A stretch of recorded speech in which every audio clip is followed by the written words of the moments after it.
আজকে আমরা শিখব নাউন। নাউনকে বলা হয় নেমিং ওয়ার্ড, অর্থাৎ যে শব্দ দ্বারা কোনো নাম বোঝায়, সেটা পাহাড়, পর্বত ইত্যাদি সে যাই হোক, সেটাকে কিন্তু আমরা নাউন বলবো। এখানে আমি নাউন কয় ভাগে বিভক্ত আমরা জানি।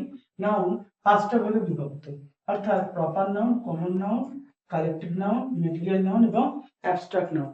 দেখো প্রত্যেকটা নাউন আমি লিখে দিয়েছি কাকে বলে এবং প্রত্যেকটার আমরা এক্সাম্পলও দিয়ে দিয়েছি।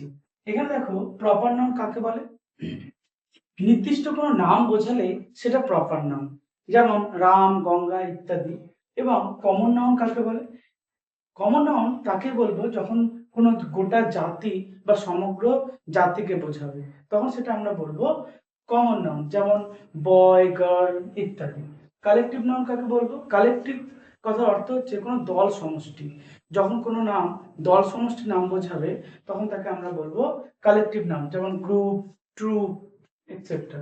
মেটেরিয়াল নাউন, মেটেরিয়াল নাউন বলতে কোনো বস্তুর নাম বোঝায়, এরকম বোঝালে আমরা বলবো মেটেরিয়াল নাউন, যেমন চেয়ার, টেবিল, পেন ইত্যাদি।